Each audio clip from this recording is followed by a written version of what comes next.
Good afternoon, you're listening to iSport with me, Alex Ferguson, and here's your latest at 1 o'clock. Southampton face Chelsea at St Mary's in the Premier League on Sunday.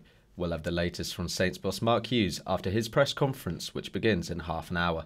Saints have only one minor fresh injury concern. Striker Shane Long is nursing a toe problem. The home side have only one victory from 7 games this season, which came away from home. Informed Chelsea have no new injury problems following their 1-0 Europa League victory at home to Vidi last night. Gareth Southgate announced his England squad to face Croatia and Spain in the UEFA Nations League yesterday. It includes youngsters James Maddison, Jadon Sancho and Mason Mount for their first call-ups. Our reporter Louis Welsman has been on the streets of Southampton to see what the public think of a youthful squad. Yeah, I think Southgate has done really well, including all these young players in the squad. I think it's a really good decision to call them up. Yeah, that's good for young people. I do think it's a great idea and the fresher deserves a chance. Change is good. When it comes to the youth, they always seem more eager to play, right? Because at the start you always have to prove something. Yeah, I think it would be a good idea if the England team bring in youthful players, because it'll only make England develop more as they progress. I think it'll create sort of a team unity and good bonding. Also having to select his squad is England under-21s manager Adi Boothroyd. He announced his squad today to take on Andorra and Scotland in Euro qualifying. It includes Premier League winner Phil Foden for first time, as well as Hoffenheim's Reiss Nelson and West Brom's Harvey Barnes for their first call-ups. In local non-league, Jack Payne has been recalled from his loan spell at Eastleigh to return to his parent club, Ebbsfleet United. Payne has now enjoyed 5 matches unbeaten during his time on loan. Eastleigh now face a midfield crisis after an injury-ridden start to the season. The opening ceremony for the 3rd Youth Olympic Games gets underway tomorrow in Buenos Aires. Competition will begin on Sunday and will run up until the closing ceremony on the 18th. Joining me live now is journalist Alex O'Loughlin, who is travelling to Argentina and works for Rumsey TV, a contractor for the IOC. Alex, thank you for joining me. No problem at all. What sort of things can we expect from the Youth Olympics? I think it's just a good chance to have a look at the next generation of the athletes that are coming through. The Olympics is always a big pinnacle. It's where the whole world gathers really to see the next generation of sports stars. So I think what you can expect to see at this competition is, the next set of rising stars coming through that we can look to see it starting in Tokyo in 2 years and further on from that in the future as well. How important are Youth Olympics in talent development? I think they play a big part. I remember from going to the Winter Olympics 2 years ago and speaking to the athletes there, they all said that whilst they all compete internationally and go around the world and very often are competing against the same people, it's different when you get to the Olympics and you have the experience of staying in the village and you see those 5 rings. It's a different experience for them. So for the guys that have real ambitions of wanting to go on to become senior Olympic champions, I think the Youth Olympics is a fantastic opportunity for them to get to grips with what the whole experience is like. And obviously the eyes of the British public are going to be on Team GB. Who are the future potential stars we should be looking out for? Your main one's Amelie Morgan, who's an artistic gymnast. She's probably the best known, really. She was on CBBC, a programme a couple of years ago, and picked up a real following from that. She's also a 5-time European junior medalist, so she knows exactly what she's doing. Another interesting one to look out for is Charlotte Hope, who's competing in karate. And that's making its senior debut at Tokyo 2020. So if she can finish in one of the medal positions, she'll become one of the first ever athletes to claim a medal for karate as an Olympic sport. So real big chance for her to make some history there.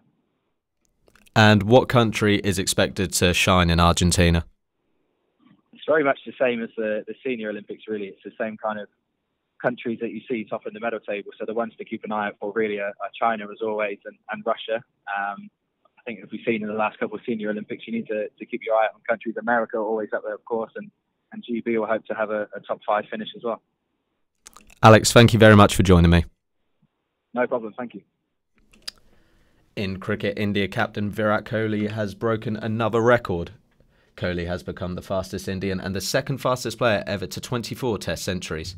He hit 139 in the ongoing first Test against the West Indies in Rajkot as India cleared 649 for 9. The Windies are on 94-6 at stumps in reply, with Mohammad Shami taking 2 wickets for the home side. Elsewhere in cricket, Australia are set for a big change. They are expected to field at least 4 debutants for the upcoming first test against Pakistan in the United Arab Emirates. It would be the most Australian debutants in a test match for over 40 years. It is also the first test match for Australia since the ball tampering scandal in March. In rugby league now, England have been hit with an injury setback for their upcoming test. Liam Schoen brings you the latest from the world of rugby league. Thank you, Alex. England star Sam Burgess has suffered another injury setback. The forward will undergo surgery on wrist and shoulder injuries sustained whilst playing in Australia. Burgess will now miss a 3-game test series against New Zealand. And Warrington Wolves have advanced to the Super League final.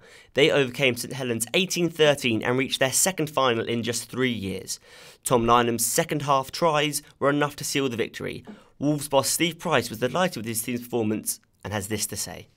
They've been the best team, most consistent team for a long time and all year, and we had all 17 contributed tonight, and it was a fantastic display. Really proud of them. We'll get back to work and we'll be ready to go next week. This Saturday sees UFC legend Conor McGregor make his long-awaited return to the octagon.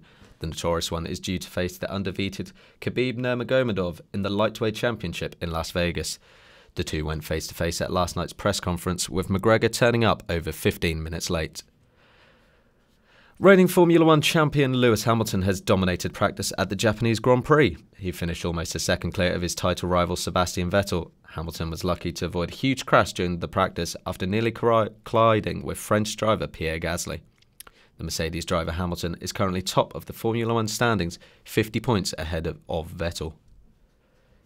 In the world of darts now, the Winmau Masters crown could be captured by an unlikely player. Scott Mitchell is preparing to compete in the historic competition, which has seen legends such as Phil Taylor and Bob Anderson sit among the previous holders. The Bridlington thrower will join the competition as it will take place from the 5th to the 7th of October, with the event final taking place on the Sunday. Southampton Athletic Club's veteran track and field team won their third successive Southern Counties Veterans League final. One standout performer was 74-year-old Vic Novell, who finished second place on the outdoor 400 metres. Novell was at least 13 years older than all of his opponents, and I'm sure even at his big age he would be able to beat me in that race. Join us again in an hour's time when we will be catching up with Mark Hughes' press conference, which will be getting underway very shortly at St Mary's. We'll bring you all the latest team news and all the latest that the Saints boss has to say. That's all from me now. Follow us live on Twitter at Solent Sports News.